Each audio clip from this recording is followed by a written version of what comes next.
Acknowledging that there was no reason to lock down and destroy our economy, or they do not care about the people. One of those two has to be true. Which one do you think it is? Both. Exactly, both. So, instead, what do we see? Instead of having strong government, strong people, what do we see? We see our institutions. We see our Prime Minister bowing down before the mob. Oh my God.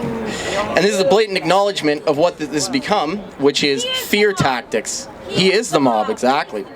That's true, he is the mob. Now we hear calls to disband our brave police forces who are keeping everyone safe. And they're removing our ability to defend ourselves. You only need to look at Seattle right now to see what happens. Anarchy and thugs putting their sick form of justice with no accountability to the people. These mobs, these people who are sowing discontent and division, as we've heard before, they use the same tactics as terrorists. All right, they are destroying our cultural monuments. They're defacing Churchill in Britain, Abraham Lincoln down in the United States. Oh, and they're trying to ban our shows, our movies, and they're trying to burn our books. That's what they're doing right now. Now, instead of the media, the mainstream, calling any of this out, what do we hear? We hear them explaining the same cultish mantras over and over and over again. They ignore them. They say, oh, there's no violence. There's none of this. Well, we can see it with our eyes. They've ignored us. We know what they're like. Now, I know things may seem a little on the back foot for us, but there's reason to have hope. We're the silent majority. We are. We are, as we can see here. And the problem with the silent majority, though, is just that. They don't stand up till it's too late. And that's why we are here making a difference. This is a good start. All right? We're out here, and we're making a stand. Come out. We need to figure out how to organize ourselves, though. We got to keep this going. Because if we disperse this, if we do not be proactive next time, then we keep sliding. So, I suggest that we need to, this is a good start right here.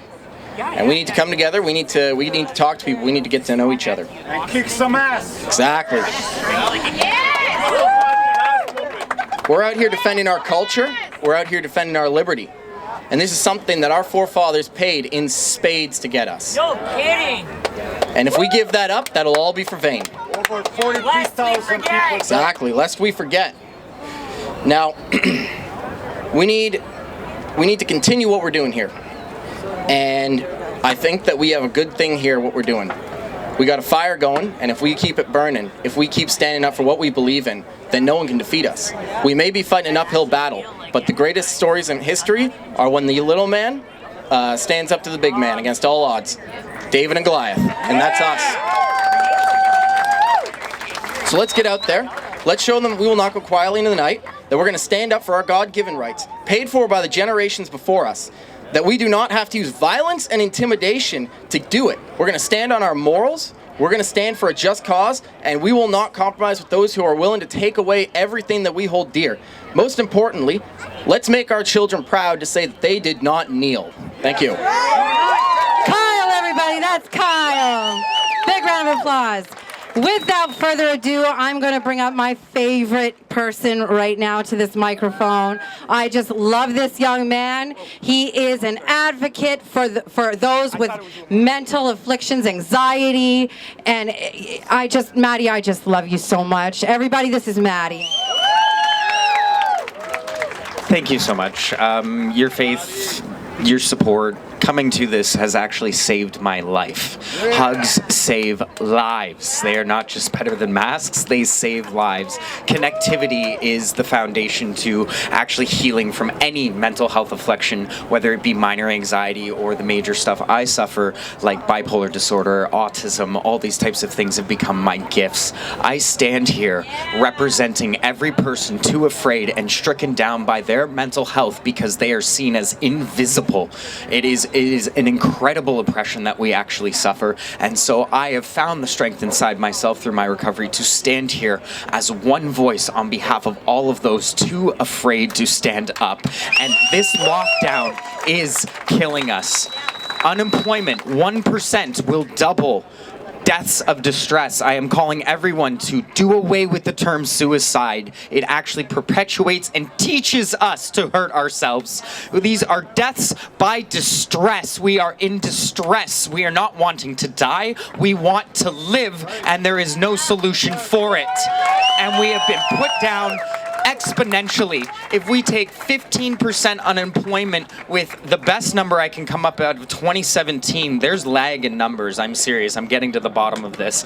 And at 4,100 doubled, compounded, that's too much math. It's too many deaths. We're looking at millions per year if we don't solve this now. Millions per annum, not one shot. So I will be walking the streets 24/7. I am not going home at least to the end of this month. And if at that point the collective organizers here feel that forward momentum does not happen, I will stay out indefinitely. I failed at a 3-day hunger strike because of the heat, the exercise of actually pushing and walking the grounds. And I am here back, recovered, to say, you know what?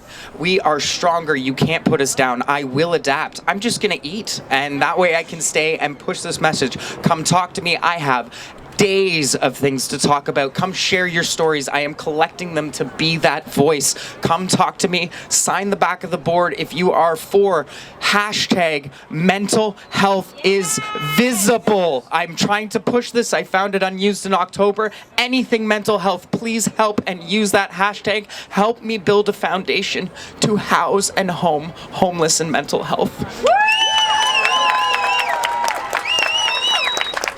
That's Maddie, everybody. He is an emotional, beautiful young man. And that's what it's all about. We are supposed to be here for one another. This is Canada. Every single one of us is obligated in the exact same way to provide our children with a future of a better world than we were handed.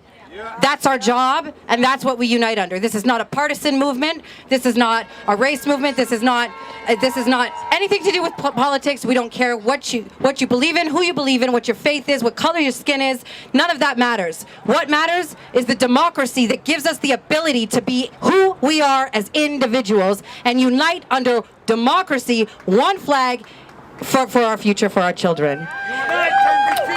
With that said, I'm going to have BK from InfoWars come up here for a quick second. He's got a small announcement to make, and then I'm going to ask Lamont to come on up. Thank you, Ms. Kelly. Woo! Hey, folks, BK from InfoWars.com. How y'all doing? Fantastic. Ladies and gentlemen, brothers and sisters, fellow Canadians, let's ask not what our country can do for us, but what we can do for our country. Now, this evening, around 4 to 6 p.m., a number of us are planning on going to Dundas Square to hand out flyers with the general public. We know people are reaching out to people on the side of the streets. People are loving to go marching. It's fantastic. And what my colleagues and I did a few years ago to beat swine flu is somebody set up a meetup so a bunch of us red-pilled folks could look at and talk to each other, other people who understand what's going on. We met for falafels and shawarmas, about 15, 20 of us. We had a great time getting along. Then we felt like acting. So we set up a meet and greet table at near Dundas Square, right outside the Eaton Center. Polite patriots, ignoring people, saying hi to people, passing on info to go, posters, flyers, or DVDs, or talking to people who want to talk to us politely. No nonsense, no taking out our frustrations. The only people that look crazy were people who were triggered. We didn't, everybody else didn't, and some people who were quickly left after getting embarrassed. And then we loaded up our backpacks with posters and flyers, and we flyered every mailbox, we postered every street, and we had a great time doing so. So what I want to say for people out there is across Canada, in cities and towns everywhere, this is a great way to red pill your town or city, so please consider it. And please consider today, 4 to 6 p.m. at Dundas Square, passing out flyers to our fellow Canadians, getting them from half knowledge to full knowledge, and once we're all informed and empowered, we'll help our leaders and our media and each other get a better future. Thank you. Cheers. Thank you, BK. So just before I shut her down, and we're going to let Lamont come up here and get you guys all prepped and ready for that march, I just want to once again advertise, I am the liaison for it, however, Fearless Ontario. I encourage everybody to please go to the website, www.fearlessontario.ca. Sign up if you'd like to volunteer. I love this little guy. He's adorable. That's right. Go woo-woo. Give me a woo-woo. He's so cute. And like I said, hopefully the crowds will just keep getting bigger and bigger. Thank you all so very much for your support, and from the bottom of my heart, I really do mean that. We're gonna get this done, folks. We're gonna get this done. We're gonna make the changes where they need to be made, right there in that house that belongs to us. So big round of applause for everybody here, and thank you very much. Lamont.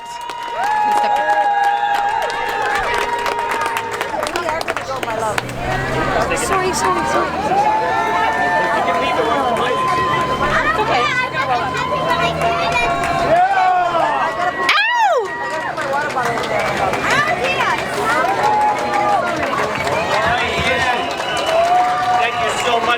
Thank you so much, guys. Thank you for all being out here, number one. I just want to say thank you so much to Black Lives Matter to come over here and hang out with us. We're here to support you as much as you are for us. Thank you. Thank you for being here.